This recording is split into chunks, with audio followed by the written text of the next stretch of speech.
귀한 목사님 나오셔서 말씀을 전해주시겠습니다. 삼일교회 심호하시는 송태근 목사님께서 나오셔서 성도의 세 가지 기초라는 제목으로 귀한 말씀을 전해주실 때, 나라가 어렵고 힘들 때 여기 모인 저희들 모두에게 큰 위로와 은혜의 시간이 되길 바랍니다. 저희 목사님 나오실 때 다들 할렐루야로 환영하겠습니다. 할렐루야! 할렐루야! 아멘! 반갑습니다.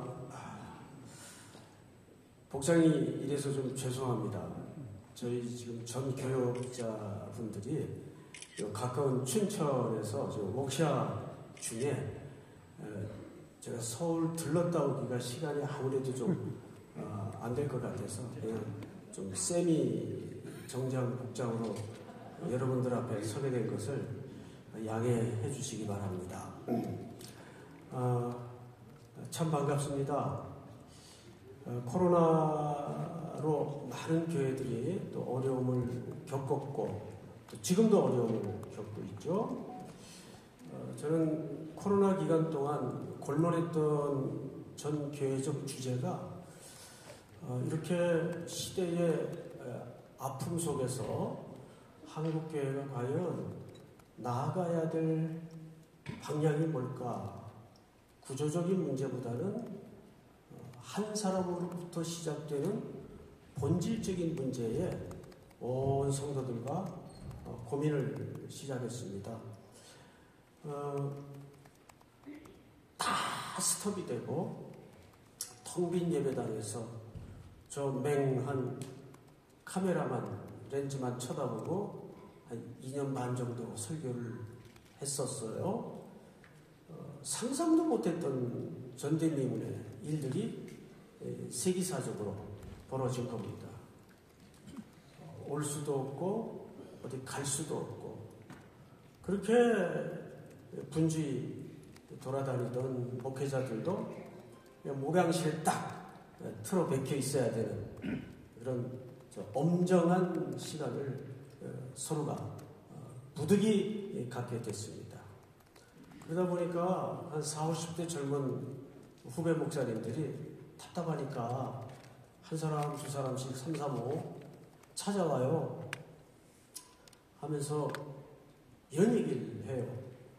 선배님, 이러다 한국교회 망하는 거 아닙니까? 넌 왜 그렇게 생각하니? 그랬더니 생각해보세요. 저 하루에도 300교회 이상씩 문을 닫고요.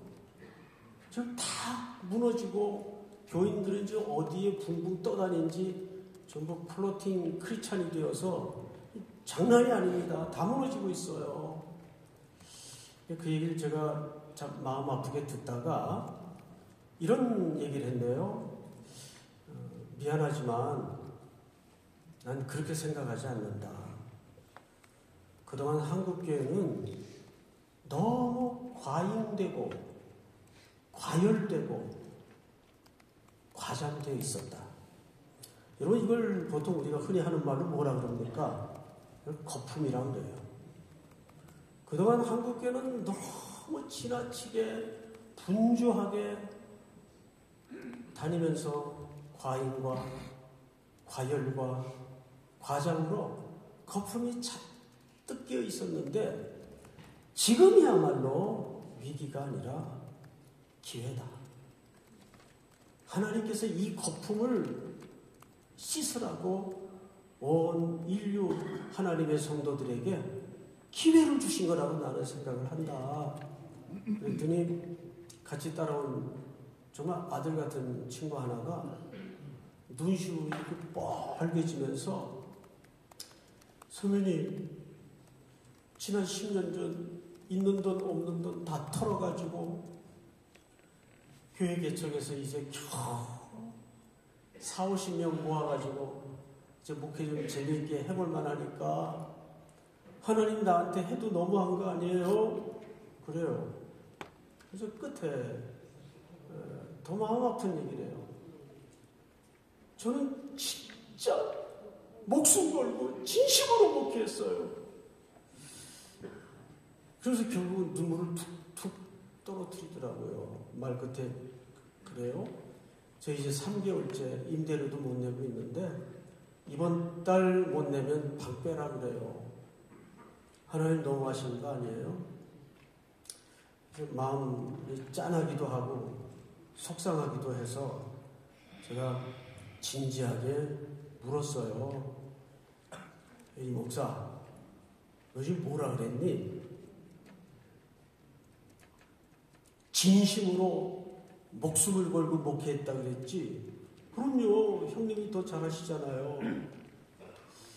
그래.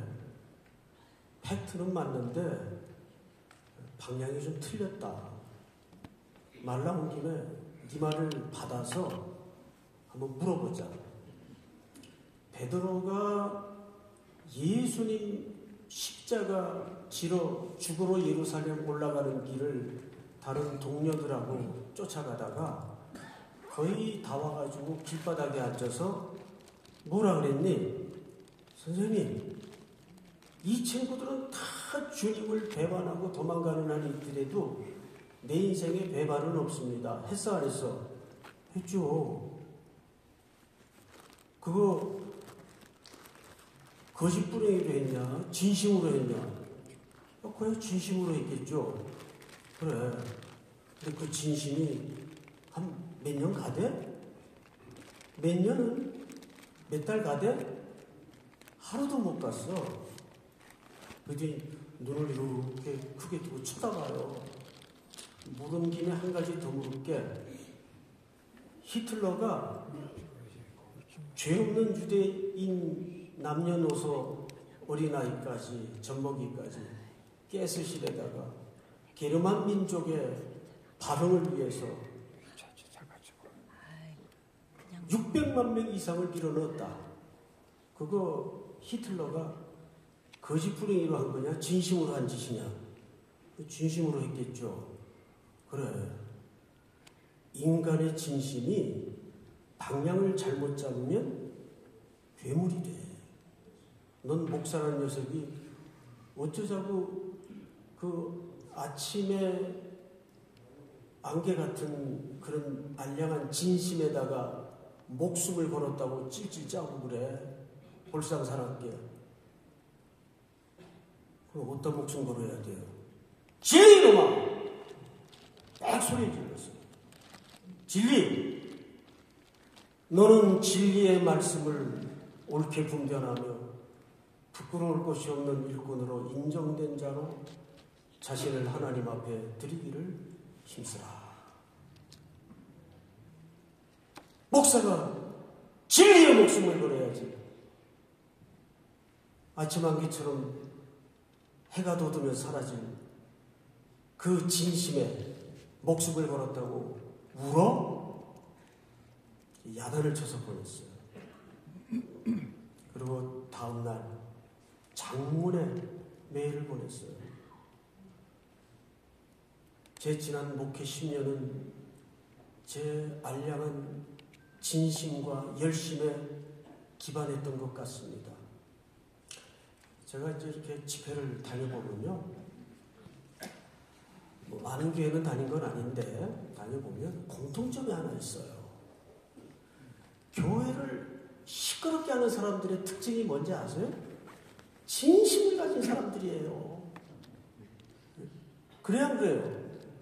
진심이 없는 사람들은 아유, 그냥 교회가 절로 가든 교회로 가든 관심도 없어요. 너희가 하나님께 열심은 있으나 지식을 쫓은 것이 아닙니다. 특별히 여기 앉아 계신 저를 포함한 우리 장로님들, 우리 사모님들, 목사님들은 우리 합동 측 교단뿐만 아니라 한국교회 앞에 정말 보석 같은 리더들입니다. 근데 여러분, 리더는 누가 리더가 되는지 아십니까? 굵은 전제가 하나 있어요. 먼저 따를 줄 아는 사람이 참된 리더가 됩니다. 역설이죠. 그래서 목사든 장로님이든 리더는 따르는 리더가 돼야 돼. 누굴 따라야 될까요? 예수님. 예수님을 따라야 돼. 그래서 우리가 흔히 이제 목회학 속에서 저도 이제 총신 신도에서 한 7년가량을 목회학 수업을 강사로 섬겼는데 첫 시간에 반드시 학생들한테 묻는 질문이 있어요. 두 가지를 물어요. 그래서 합반을 하기 때문에 80명 전원 개인의 이야기를 다 듣습니다. 180분에 걸쳐서 두 가지를 물어요. 당신은 목사를 누구라고 생각하는가? 다 목사가 될 사람들이니까. 두 번째 묻는 질문이 당신은 교회를 뭐라고 정의하는가? 근데 신기하죠? 80명이 답이 다 달라요. 근데 더 신기한 게 뭔지 아세요? 자기가 그려놓은 정의한 목사 상대로 교회 관대로 목회가 그렇게 준비되더라고요. 그래서 그 부분이 어떻게 정의되느냐가 굉장히 중요합니다. 그래서 오늘 교회 이야기를 좀 할 텐데 요한복음 20장은 교회에 대해서 세 가지 기초를 설명합니다. 첫째는 교회의 태도, 두 번째는 교회의 토대, 그리고 세 번째는 교회의 방향성. 다시요. 순서가 좀 바뀌긴 했어도 첫 번째는 교회의 뭐라고요? 태도 또는 토양. 두 번째는 교회의 태도, 세 번째는 교회의 방향. 오늘 이 세 가지를 초점으로 말씀을 좀 우리 장로님들과 또 우리 목사님들과 함께 나누도록 하겠습니다. 제가 물 한 잔 좀 먹고 해도 되겠죠?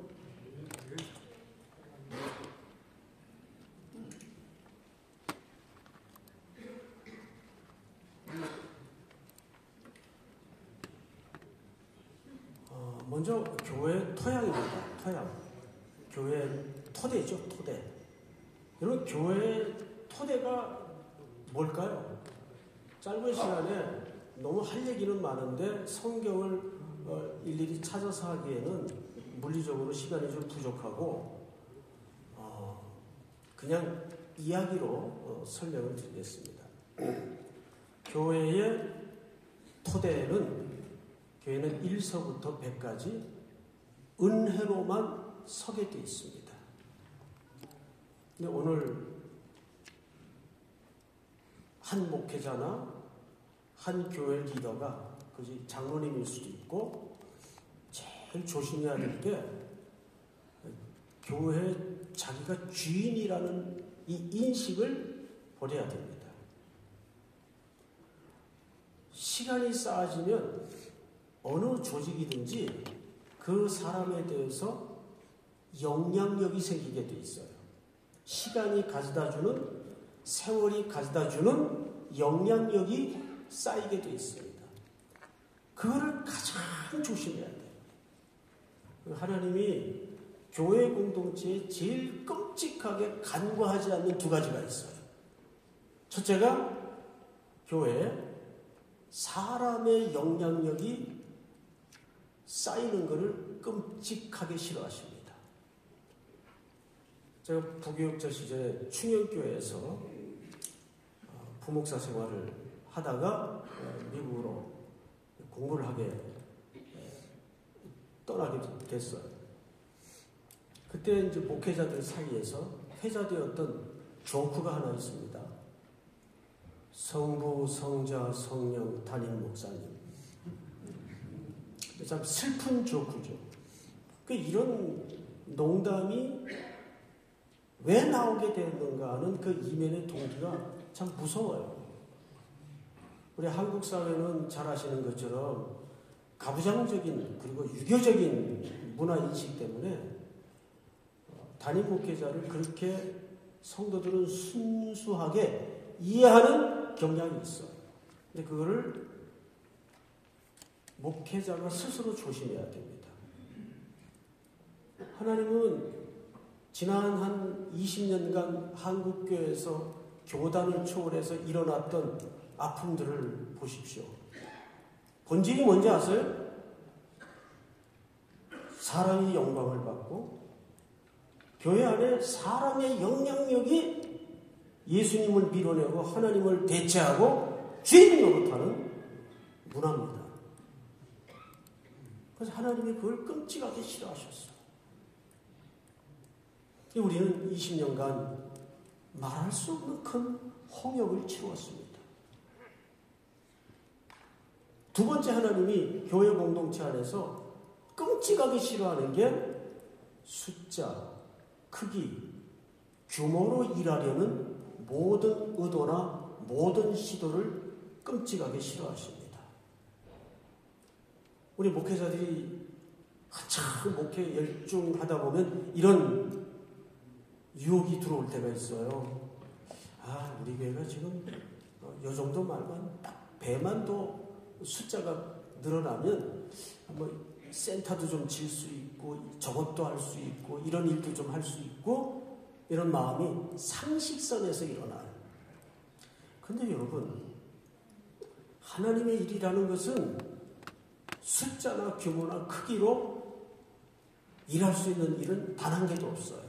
1에서부터 100까지 전부 뭐로 일하게 돼 있습니까? 은혜로만 가게 돼 있어요. 믿습니까? 근데 이것이 우리의 구호처럼 아멘으로만 머물러서는 안 되고 이것이 현실이 돼야 된단 말이에요. 믿음대로 이것이 우리의 목회 현장에서 일상에서 현실이 돼야 돼요. 왜 개인의 성도 입장에서도 은혜일 수밖에 없는가? 제가 고향이 경북 영주가 제 태어난 고향이에요. 그리고 이제 일찍이 저는 공부를 하고 싶어서 대구로 유학을 갔어요. 그때는 이제 다 대구로 갔습니다. 그쪽 분들. 그 대구에서 어린 시절을 보냈죠. 그리고 뭐 파란만장한 중고등학교 시절을 거쳐서 청신대를 입학을 했습니다. 저는 뭐 고등학교를 한 5년 다녔어요. 1학년 때 한번 자퇴하고 3학년 때 한번 또 휴학하고 공장 생활하다가 야간고등학교, 상고 야간고등학교로 복학을 해서 학교가 좀 복잡하게 돼 있습니다. 그래서 이제 좀 늦게 대학을 들어갔으니까 공부 좀 제대로 해봐야 되겠다 하고 학교 입학을 했는데 수업 시간 사이에 쉬는 시간마다 누가 억센 경상도 사투리로 떠드는 애가 하나 있어요. 누군가 이렇게 뒤를 봤더니 은갈치색 양복을 쫙 나이트클럽 제비족처럼 그 빼입은 친구 하나가 시끄럽게 떠들더라고요. 근데 사투리가 얼마나 거친지. 그래서 제가 가까이 다가가가지고 야, 네 고향이 어디냐 그랬더니 대구래요. 대구. 나도 대구에서 살았는데 무슨 동? 동인동이래요. 동인동. 나도 동인동인데 혹시 동인초등학교? 그러니까 맞대요. 그러니까 초등학교 동창을 만난 거예요. 그때는 아시겠지만 애들이 하도 많아가지고 오전반, 오후반이 있었어요. 학교에. 그렇게 많았어요. 그러니까 한반이를 사실 잘 몰라요. 한반에 뭐 90명씩 이러고 들어앉아 공부를 했으니까. 그래서 그때부터 이 친구하고 이제 평생 자연스럽게 지기가 됐죠. 대학 4년, 신대원 3년, 유학도 비슷한 시기에 또 귀국도 비슷하게 하고 이민기회도 비슷한 시기에 미국에서 같이 하고 이렇게 이제 마치 쌍둥이처럼 목회 이력이 거의 비슷하게 걸어왔습니다. 60이 되던 어느 날 전화가 왔어요, 아침에. 태근아, 오늘 뭐 점심 약속 있냐? 없는데. 밥이나 그냥 한 끼 먹자. 오늘 무슨 날이냐? 그랬더니, 아니, 그냥 니랑 식사를 하고 싶어서. 아무 생각 없이 나갔어요. 좋은 음식점에 자리를 잡았더라고요. 밥을 잘 먹고 자리를 옮겨서 차를 마시는데, 야, 사실 오늘 내 회감날이다 그래요. 야, 막 그러면 얘기를 좀 하지. 뭐 하나라도 좀 사올 걸. 아니, 그냥 오늘은 내 지난 60평생을 내 가장 친한 친구인 니하고 저절하게 그냥 밥 한 끼 먹고 싶어서 아무한테도 연락 안 하고 그냥 전화한 거다. 그러면서 말 끝에 이런 얘기를 하더라고요. 근데 말이지, 내가 오늘 니한테 고백할 게 하나 있다고 그래요. 뭐 새삼스럽게 무슨 고백을 하냐? 야, 내 지난 인생을 너보다 잘 아는 친구는 없다. 하긴 그렇지. 이 친구는 위임식만 7번에 개척을 3번 했어요. 자, 그러면 목사님들, 이 친구의 목회 여정이 순탄했겠습니까? 파란만장했겠습니까? 네, 그 위임식 7번, 그 제주예요. 그 웬만한 능력자 아니면 위임식 7번씩 못합니다. 그러니까 교회를 10번 옮긴 거예요. 그래서 제가 내가 잘 알지. 그랬더니 빙긋이 웃으면서 내가 너한테 고백할 게 뭐냐 하면 내 지난 목회의 여정을 돌아보니까 희한하게 내가 손댄 건 다 망했다 그래요. 그래, 그건 내가 알지. 다 망했지. 얘는 망하는 전문이에요. 근데 여러분, 잘못해서 망하는 경우도 있지만 너무 잘해서 망하는 경우도 있는 거 아세요? 어떤 스타일인가 하면 10년 미리 가요. 그러니까 오늘이 힘들겠습니까? 순탄하겠습니까? 순탄하지 못하죠. 항상 한 10년쯤 내가 이 친구를 보면 저 녀석은 좀 불운한 천재다. 그런 마음이 들어요. 얼마나 패션 감각이고 이 시대를 내다보는 눈이라든지 예측이 뛰어난지 오늘이 힘든 거예요, 지금. 그러니까 항상 부임하는 교회마다 앞으로 10년 후는 이런 시대가 올 거야. 그래서 그 시골 교회 가가지고 그냥 강대상 다 뜯어고치고 막 조명 장난 아니게 바꿔놓고 이러니까 교인들이 얼마나 놀라겠어요. 그래서 또 뒤집어 엎고 또 떠나고 그게 얼마나 힘들어요, 본인은. 그러더라, 그날. 야, 내가 손댄 건 다 망했다 그래요. 그런데 야, 더 신기한 게 있어. 손 안 댄 것만 잘 됐어 그래요. 그래서 내가 네 망한 건 잘 알겠는데 네가 손 안 대서 잘 된 게 뭐냐 그랬더니 애들이 잘 됐대요. 애들이. 아, 그래, 그건 내가 인정할게. 이게 무슨 얘기냐면 한국으로 어느 교회에 부임을 해서 나올 때 그 아이들이 미국 아이들이에요. 초등학교 6학년, 중학교 1학년 연생입니다. 근데 걔들 한국에 그것도 지방에 담임 목사로 가는데 어떻게 데리고 나와요? 근데 그것도 사모님이 어떤 분인가 하면 서울의 명문대학을 나와가지고 학교 선생님 출신인데 미국의 입시 제도와 한국의 입시 제도 양쪽 나라의 입시 제도를 양손에 거머쥔 헬리콥터 맘이에요. 그러니까 아이들이 있는 곳에는 무소부재한 어머니. 그러니까 학부열이 어마어마한 분이 지금도 70이 다 된 나이인데. 미국에서도 양해를 했어요. 애들이 상황이 그러니까. 그래서 사모님이 애들 지하가림 할 때까지 그냥 미국에 계십시오. 양해를 얻었어요. 그런데 남편 부임을 하면서 그 천둥 볼구수이 같은 어린애 둘을 갖다가 모습의 둘을 원룸 하나 얻어서 던져놓고 마치 그 모세의 어머니가 나일강에 태바에 담아서 모세를 던졌듯이 던져놓고 남편을 따라 나온 거예요. 왜 그랬을까요? 불안하니까. 신랑이 불안하니까. 저 또 나가서 어떻게 또 뭐 뒤집어 엎지 않나. 그러니까 애들보다 신랑이 더 믿음질 못한 거예요. 그러니까 이놈들은 원룸에서 아침마다 카톡으로 엄마한테 태평양을 사이에 두고 문자를 보내고 기도 제목을 보내고 이래가지고 애들이 컸어요. 그러니까 그러더라고요. 그 아이들에 대해서는 아무것도 할 게 없었고 할 수도 없었대요. 오직 하나님께 맡기는 방법엔 도리가 없습니다. 그런데 그 아이들이 그 후에 바이든 정부 때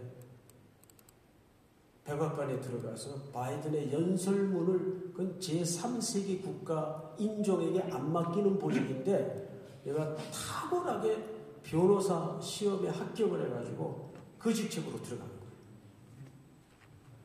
그리고 또 작은 녀석은 이 뇌과 의사 그 서전이 돼가지고 지금 샌디에고 쪽에서 근무를 하고 있어요. 세상적으로만 잘 돼서 이런 얘기를 하는 게 아니라 그 친구 60대던 해에 저한테 했던 그 고백이 10년이 지났는데도 오래 남아요. 야, 내 인생을 돌아보니까 내가 손댄 건 다 망했고 손 안 댄 것만 잘 됐다. 어쩌면 우리 기독교의 신비는 여기 있다고 저는 봅니다. 이제 곧 고난주간이 다가오죠? 여러분, 예수님이 겟세마네 동산에서 죽음의 승자를 앞두고 이런 말씀이 있어요. 누가복음에 보면 힘쓰고 애쓰고 기도하여 그 기도하더니 피와 땀이 쏟아졌다 그랬어요. 피땀이 쏟아졌다 그랬어요. 여러분, 그 본문을 깊이 원문을 들여다보면 이게 무슨 뜻인지 아십니까? 검투사의 고뇌라는 뜻이에요. 검투사의 고뇌. 검투사가 경기장에 들어가기 전에 당연히 담력도 있어야 되고 검술이라는 스킬도 있어야 되지만 검투사의 고뇌 중에 제일 치열한 고뇌가 뭔지 아세요? 결단을 유보하는 용기입니다. 결단을 유보하는 용기. 그러니까 예수님은 겟세마네 동산에서 자기 앞에 마셔질 그 독배를 앞에 두고 아버지, 할 수만 있다면 이 잔을 내게서 지나가게 하여 주시옵소서. 그러나 내 원대로 마옵시고 아버지의 뜻이 이루어지기를 원하나이다. 이걸 우리가 수용성이라고 해요. 수용성. 신앙은 우리가 액티비티하게 뭔가 인간의 열기를 뿜고 인간의 의지를 발호해서 뭔가를 하는 것보다도 하나님의 뜻을 엎드려서 가만히 기다리는 가운데 그분의 뜻을 마주할 줄 아는 태도입니다. 그래서 누군가 그렇게 믿음을 정의했더라고요. 믿음이라는 것은 뭐냐? 하나님과 마주 앉는 태도이다. 믿음이라는 것은 하나님과 뭐 하는 태도라고요? 마주 앉는 태도이다. 무슨 해결 방법이 있어서 마주 앉는 게 아니에요. 그냥 막막한 마음으로 때로는 아버지, 이거 어떻게 해요? 아버지, 나 어떻게 하면 좋아요? 내게 답이 없어요. 여러분, 베드로가 물 위를 잘 걸어가다가 어느 지점에서 빠져들어갔어요. 그때 바람이 불어서 빠진 게 아니에요. 본문을 보면 바람을 보고 그랬어요. 바람이 불모로가 아니에요. 그 말은 물 위를 걸어가고 있었을 때에도 바람은 여전히 불고 있었고 잘 걸어가고 있었다는 얘기예요. 그런데 어느 지점에 주님이 오라 하시는 명령보다 바람이라는 상황이 자기 전인격을 덮어 씌우기 시작한 겁니다. 그때 두려움이 와요. 빠져들어갔어. 베드로가 물에 빠져들어갈 때 여러분 외막이 비명같이 질렀던 소리가 뭔지 아세요? 따라서 합니다. 주여, 나를 구원하소서. 그걸 오늘 우리의 정서로 정확하게 환치시키면 간단해요. 아버지, 나 좀 살려주세요. 여러분, 창조주 하나님 앞에 피조물인 우리가 가장 거룩한 태도는 뭐냐면 그 태도가 회복되는 겁니다. 어떤 상황 앞에서도 어떤 경우 앞에서도 아버지께 달려들 줄 아는 용기. 아버지, 나 좀 살려주세요. 여러분, 신앙이라는 것은 하나님 앞에 뭔가 폼 잡고 모양 갖추는 게 신앙이 아니에요. 신앙은 태산 같은 상황 앞에서도 아버지, 나 어떻게 해요? 나 좀 살려주세요. 이게 피조물로서 가장 거룩한 태도인 걸 놓치지 마시기 바랍니다. 베드로가 물에 빠져가다가 이걸 뭐라고 소리 질러야 창피하지 않을까? 주여, 그럴까? 그랬나요? 그랬어요? 그런 고려와 그런 사색의 여유가 있었어요? 그 말은 주여, 나를 구원하소서.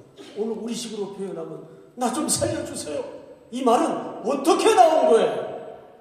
어떻게 나왔어요? 예? 자기도 모르게. 이것이 하나님의 자녀가 회복돼야 될 본성이에요. 이게 부흥의 시작이에요. 저는 한국교회의 답은 여기 있다고 믿습니다. 뭐 전략이 필요하고 방법이 있어야 되겠지만 정말 우리 목사들부터 우리 장로님들까지 포함해서 십자가 앞에 앉아서 아버지, 한국교회 어떻게 해요? 한국교회 좀 살려주세요. 이 본성이 회복되는 것이 진짜 거룩입니다. 믿습니까, 여러분? 아멘.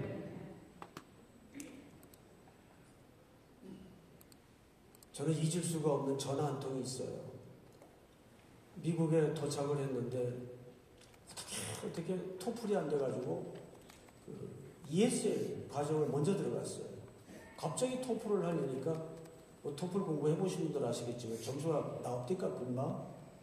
그래서 그냥 ESL 과정에서 열심히 공부해가지고 정규 과정으로 입학을 했어요. 그래도 이 하루 종일 안 들리는 영어를 듣고 앉아있으면 저녁에 집에 오잖아요. 그냥 쓰러져요. 안 들리는 영어를 하루 종일 듣고 앉아있으면 쓰러져요. 정신없이 골아떨어져 있는데 새벽 2시에 정확하게 전화벨이 울려요. 새벽 2시면 에머전시 아니면 한국에서 누가 시간 계산 잘못한 거. 그 외에는 케이스가 없죠.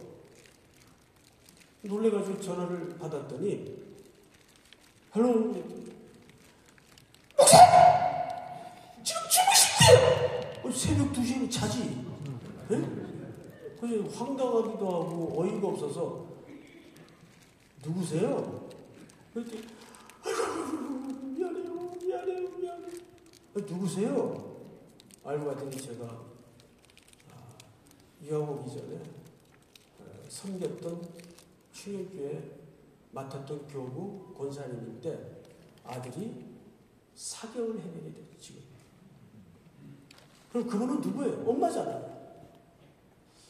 엄마가 아들의 그 위기 앞에 이걸 누구한테 기도 부탁을 할까? 미국의 목사님이 지금 학교 가셨을래나 주무실래나 그런 고려를 할 여유가 있어요? 없죠. 엄마니까 그냥 전화를 든 거예요. 거기가 밤인지 낮인지 공부를 하고 있는지. 지금 한국교회는 방법이 필요한 게 아니에요. 방법은 넘치고 넘쳐요. 정말 필요한 게 뭘까요? 십자가의 긍휼이에요. 아버지 나 좀 살려주세요. 아버지 한국교회 좀 살려주세요. 그 가짜 뉴스들 주의하고 그런 거 쳐다보지 마시고. 그래서 교회의 첫 번째 토대는 십자가의 은혜. 십자가의 은혜. 믿습니까? 이번 짧은 일정을 통해서 우리 장로님들, 한국교회 장로님들은 정말 제가 봐도 내가 장로라도 저렇게 섬길 수 있을까 싶을 정도로 정말 귀해요. 목사야 사례나 받고 목회하지만 근데 이런 거 아세요? 돈 받고 하는 일은 힘드는데 돈 내고 하는 일은 보편적으로 즐거워요. 인생 사는 이렇게 보면 그죠? 우리 장로님들 복을 많이 받을 거예요. 십자가에 이것이 우리 한국계 첫 번째로 회복돼야 될 개인과 교회 공동체의 본질입니다. 두 번째로 한국교회는 빌립보서 2장의 말씀처럼 더 낮아져야 돼요.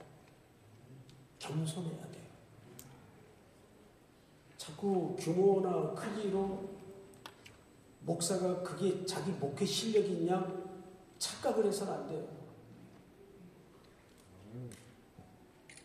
더 세상을 향해서 낮아지고 겸손해져야 돼요. 여러분, 우리 예수님이 하늘 영광 보좌를 내리시고 이 땅에 낮고 천한 우리 몸을 입으시고 낮아지셨어요. 근데 그 원문을 빌립보서 2장 5절서부터 원문을 보면 그는 근본 하나님의 본체이시나 하나님과 동등됨으로 자기를 여기지 아니하시고 낮아지셨다고 그랬어요. 낮아지셨다. 그 말이 무슨 말인지 아세요? 원문을 보면 낮아졌다는 말이 아니에요. 낮아지셔서 우리의 허물, 우리의 약점, 우리의 못남, 우리의 찌질함을 맞추어 주셨다고 말해요. 저는 그거를 한 1년 전 성탄 특별 예배 때 우리 교회에서 드렸던 예배는 아니고 서울역에 저는 이제 첫 목회를 장애인들하고 한 13년 같이 생활을 했어요. 그리고 장애인 교회 저는 교육자로 출발한 게 아니고 사찰로 시작을 했어요. 갈 데가 없어가지고 무슨 소명이 있어서가 아니고 그러다가 장애인 교회 교육자 생활을 하면서 몸에 병이 들어서 그때 같이 동역했던 권사님이에요. 그 권사님이 서울역 근처에 장애인, 이 지적 장애 아이들을 데리고 사역을 하시는 분이 계세요. 전화가 왔어요. 이거 좀 꺼드리세요. 그 권사님으로부터 전화가 왔어요. 목사님, 우리 보배들 토요일날 성탄 특별 예배 드리는데 오셔서 짧지만 또 바쁜 시간이지만 예배 좀 인도해 주세요. 예, 갈게요. 한 15분이면 된대요. 그래서 내일 또 주일이고 하니까 금방 하고 와야 되겠다 하고 이제 차로 가서 예배를 인도하고 내려오려고 그러는데 사람이 너무 많이 와가지고 빠져나갈 수가 없더라고요. 그래서 금방 끝나겠지 하고 맨 앞자리에 앉아서 이제 2부 순서를 기다리는데 그 2부 순서를 위해서 아이들이 3개월을 훈련을 했어요. 그러니까 자기 힘으로 걷는 애들이 한 명도 없어요. 그러니까 선생님 양쪽에서 붙들어가지고 애 하나 올려놓는데 보통 3분씩 걸려요. 그래서 애들을 한 줄로 세우는 데만 거의 30분이 지났어요. 그리고 선생님들이 이제 올라오셔서 아이들 사이사이에 서요. 그러니까 걸음도 삐뚤거리고 막 괴성에 그 쟤들을 데리고도 무슨 특별 순서를 하나 그 앞에서 유심히 쳐다봤는데 나는 선생님들은 제 목소리 제 걸음으로 할 줄 알았어요. 그랬더니 3개월 훈련시키신 선생님들 전문가들이 아이들 사이사이에 서가지고 똑같이 느릿한 삐뚤빼뚤한 걸음으로 그 비명소리에 가까운 괴성을 내가면서 아이들을 똑같이 맞춰주는 거예요. 저는 그 모습을 보면서 예수님이 인카네이션 하셨다는 말의 의미가 뭔지를 배웠어요. 그렇구나. 그래서 여기 인간 대 인간 아니에요. 하나님이신 예수님이 이 땅의 죄인의 고죽을 입고 내려오셔서 우리의 눈물과 우리의 못남과 우리의 부족함을 일일이 다 기다려주시고 곁에 앉아주시고 맞춰주실 거예요. 그러니까 낮아지었다는 말은 그냥 예수님이 겸손하셔서 낮아졌다는 말이 아니라 일일이 우리의 슬픔과 아픔을 맞춰주셨다는 얘기예요. 이걸 누구 보고 하라는 거예요? 교회를 통해서 세상을 향하여 이 일을 하라는 거예요. 보통 우리가 교회를 통해서 어느새 한국 사회 앞에 교회는 서서히 갑이 되어 있었어요. 저희 교회에서 금기어가 하나 있어요. 금기어. 돕는다는 말을 쓰지 말자. 쥐뿔도 우리끼리 있어야 돕죠. 그럼 뭐라 그래요, 목사님? 돕는다는 말은 하나님만이 쓰실 수 있는 표현이다. 단, 나눈다, 함께한다. 이 표현을 쓰자. 아멘입니까? 아멘. 여러분, 우리 게 없잖아요. 내 게 없잖아요. 생명까지도 받았는데 뭘 우리가 도와줘요? 근데 언어라는 게 굉장히 중요해요. 언어 안에는 뭐가 담아지죠? 가치가 담아져. 아마 어제자 신문으로 우리 삼일교회 담임 목사 청빈 공고가 났을 거예요. 다 보셨죠? 관심이 없나 봐요. 났어요. 찾아봤어요. 제가 우리 교회 성도들 앞에 5가지를 약속했어요. 미국에 작년 가을에 좀 안식월을 떠나면서 영상으로 만들어가지고 5가지를 약속했어요. 후임, 후계자라는 말을 쓰지 말자. 이미 인간적인 냄새가 전제된 표현이에요. 그렇죠? 그럼 뭐라 그래요, 목사님? 장로님들이 물어요. 내가 5대 목사니까 제6대 담임 목사 청빙으로 정확하게 네이밍을 하자. 송태근 목사 후임 그러면 이미 저의 어떤 인간적인 영향력이 전제될 수밖에 없는 거예요. 목회는 남겨진 사람들하고 목회를 할 사람들을 뽑아야지 저하고 뭘 할 사람을 뽑는 게 아니잖아요. 그러니까 언어를 어떻게 정하느냐는 그 언어 안에 가치관이 담아지기 때문에 우리가 신중하게 언어를 써야 돼요. 그러니까 청년들이 재정과 물질을 어마어마하게 준비해서 온 세계를 연인은 한 7,000명이 1년에 넉 달을 저도 청년들하고 똑같이 성교지를 매번 갑니다. 그 자꾸 이렇게 도와주다 보니까 돕는다 하다 보니까 어느새 말투나 태도 자체가 자기들도 모르게 갑이 돼 있더라. 돈 받는 사람은 을이 돼 있고. 아니에요. 우리는 내 쪽에 하나님이 모아주신 것을 흘려보내고 나누고 그들과 함께하는 것뿐이에요. 뭘 도와요? 우리 게 없는데. 그렇잖아요, 여러분. 이건 누구에게도 마찬가지야. 돕는다는 말을 쓰지 말자. 나눈다, 함께한다. 그래서 이게 우리 청년들한테 굉장히 충격이었어요. 사실 별 생각 없이 그런 말을 쓰거든요. 목사님 맞아요. 언어가 달라지니까 생각도 달라지고요. 마음 태도도 달라져요. 정말 그렇거든요. 그런데 한국교회가 캐톨릭은 어떤 시스템을 통해서 대사회에 지원하고 나누는 이 행동들이 굉장히 조직적이고 홍보도 광고도 잘해요.